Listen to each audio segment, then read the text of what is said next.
चंदू का सच अब सामने आने वाला है और दीपिका को बताना पड़ेगा कि चिराग की असली बेटी कौन है। चंदू ने घर में खीर खाई और अपनी छोटी बच्ची जैसी हरकतें करनी शुरू कर दी। सबको यह देखकर थोड़ा आश्चर्य होता है। चंदू कहती है कि मम्मा से बोल दूंगी कि 1-2 टिफिन से काम नहीं चलेगा, खीर के 5-6 टिफिन लानी चाहिए, क्योंकि इनका सिर्फ दिमाग नहीं, उनका सब कुछ खराब हो गया है। यह सुनकर लोग थोड़ा चौंकते हैं, लेकिन फिर चंदू को खिलाने के लिए कह देते हैं और वह बोलती है कि तुम इसको खिलाओ, मैं अभी आती हूँ। इसके बाद मिस्का आती है और कहती है तू क्या कर रहा है, बच्ची जैसी हरकतें कर रहा है। चिराग जवाब देता है तुझे समझ नहीं आ रहा मिस्का, यह बच्चे हैं, जिद करने में क्या प्रॉब्लम है। मिस्का फिर बोलती है तुम भी तो मना कर रहे थे खीर खाने से, अब खा रहे हो। चंदू फिर कहती है मैं मम्मा से कह दूंगी कि 5-6 टिफिन लेकर आना चाहिए, क्योंकि इनकी हालत ठीक नहीं है, इनको ठीक करने के लिए इतना तो जरूरी है। तभी दीपिका आती है और चिराग से कहती है तुम्हें डर नहीं लगता क्या रागिनी, और तुम्हें नहीं लगता क्या। चिराग जवाब देता है मुझे सिर्फ अपनी मम्मा से डर लगता है और किसी से नहीं। दीपिका फिर कहती है देखो हमारी चंदू ने रागिनी को पूरी खीर खिला दी है, चलो अच्छा है, सब कुछ ठीक हो गया, लेकिन मुझे एक ही बात की परेशानी है कि यह सारी सच्चाई किसी भी हाल में पता नहीं चलनी चाहिए कि चंदू ही हमारी अपनी चांदनी है। दीपिका फिर कहती है तू यह क्या कर रहा है और तू क्या कर रही है, फोटो क्यों लगा रही है दीपिका जी की। चिराग जवाब देता है क्या करूं, जिस तरह से इस घर में दीपिका की बातें हो रही हैं, वह एक दिन तेरे इस घर में आ ही जाएगी, क्योंकि ऐसा ही है। दीपिका फिर बोलती है तू अपने परिवार से दूर हो रहा है, क्योंकि दीपिका सबके दिलों पर राज कर रही है और वह सबसे ज्यादा आगे बढ़ रही है, सबके दिलों में अपनी जगह बना चुकी है। इस दौरान चिराग सोचता है बातें बहुत हो गई हैं, अब मुझे कुछ करना पड़ेगा।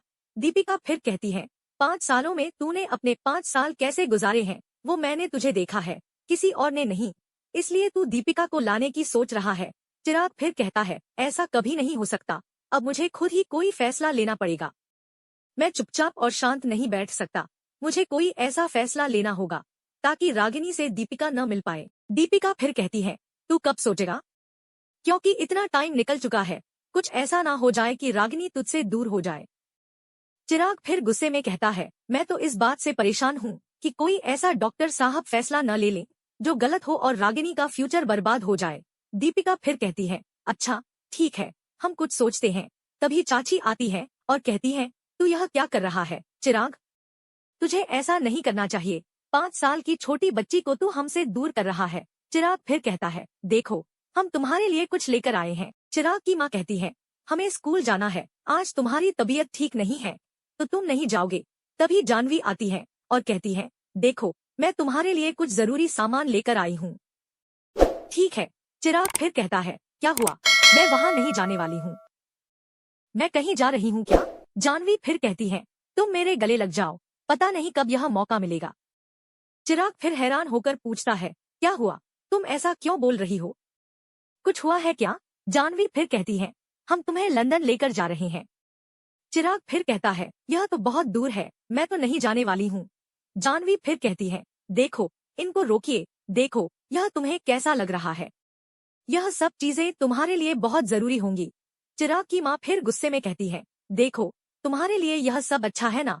चिराग फिर कहता है क्या करूँ माँ, मैं सही तो कर रहा हूँ, मैं बस रागिनी की मदद कर रहा हूँ। अब चिराग का दिमाग पूरी तरह से उलझ चुका है और उसे यह समझ में आ रहा है कि उसे अपने फैसले पर जल्दी से काम करना होगा ताकि दीपिका और रागिनी को एक दूसरे से दूर रखा जा सके। चिराग को अब यह एहसास हो चुका है कि वह जिस रास्ते पर चलने की कोशिश कर रहा है वह सही नहीं है, लेकिन किसी कारणवश उसे यह सब करना पड़ा रहा है। चिराग के सामने अब कई बड़े फैसले हैं और उसे यह तय करना है कि वह किस दिशा में जाएगा। रागिनी ने दृढ़ता से कहा मुझे लंदन नहीं जाना है, मैं बिल्कुल भी वहां नहीं जाना चाहती हूँ, मुझे आप सबके साथ ही रहना है, मैं आप लोगों से दूर नहीं रह सकती। यह सुनकर दीपिका और चिराग ने उसे समझाया हम सब आते रहेंगे मिलने के लिए, लेकिन तुम्हारे डैडी तो तुम्हें लेकर जा रहे हैं। रागिनी ने फिर कहा आप रोकिए ना दादी आंटी, ऐसा नहीं हो सकता है, मैं नहीं जाने वाली हूँ, मुझे लंदन नहीं जाना है, मुझे आप लोगों के बिना नहीं रहना है, मैं अपनी फैमिली के साथ रहना चाहती हूँ, अकेले नहीं रह सकती।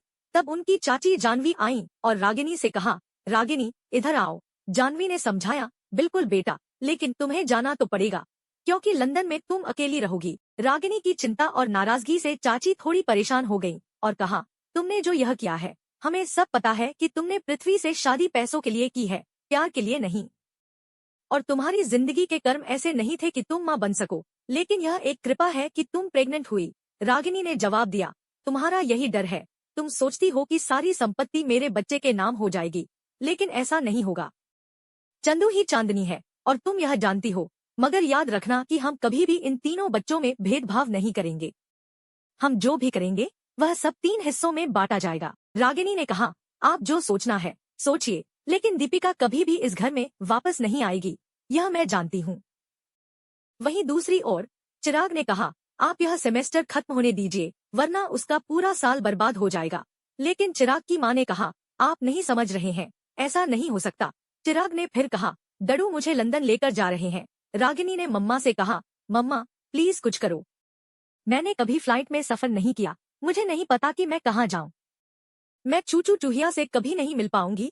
प्लीज मम्मा, आप कुछ कोशिश करो, इसे रोकिए, मुझे नहीं जाना है। रागिनी की बातों से दीपिका भी परेशान हो गई और उन्होंने कहा, ठीक है, मैं कुछ करती हूँ। लेकिन चिराग तो मना कर ही चुके हैं। वह कह रहे हैं कि मुझे अपने बच्चे को लेकर जाना है, कोई सेमेस्टर पेपर नहीं होगा, बस मुझे लंदन जाना है। यह सुनकर रागिनी और दीपिका दोनों का मन और भी ज्यादा उचट गया। इसके बाद रागिनी ने कहा, मैं नहीं जाऊंगी, मुझे घर नहीं छोड़ना है, मैं अपने परिवार के साथ रहना चाहती हूँ। जानवी ने फिर समझाया, बिल्कुल, लेकिन लंदन जाना तो पड़ेगा, तुम अकेली ही वहाँ रहोगी। इसके बावजूद रागिनी अपनी जिद पर अड़ी रही कि वह नहीं जाना चाहती। दीपिका ने कहा, तुम ऐसे पापा से ऐसा नहीं कह सकते। ठीक है, जाओ, अभी पापा के पास जाओ। रागिनी बहुत नाराज हो गई और चुपचाप वहाँ से चली गई। सभी लोग चाय पीते हुए विचार कर रहे थे। तब चिराग की चाची ने कहा, तुम हमेशा हमारा ख्याल रखते हो, लेकिन देखो, जो फैसला तुम ले रहे हो, हम उससे सहमत नहीं हैं। चिराग ने कहा, अगर आप लोग मेरा साथ नहीं देना चाहते तो मत दीजिए, लेकिन मैंने कभी कुछ गलत नहीं किया। चाची ने कहा, तुमने गलत नहीं किया, लेकिन तुम बहुत जिद्दी हो। तुम हमसे ही तो गए हो, पर जो तुमने सोच लिया है वह गलत है। पृथ्वी से भी पूछा गया कि क्या वह इस फैसले से सहमत है। पृथ्वी ने कहा, भाई, तुम पूरी तरह से गलत कर रहे हो।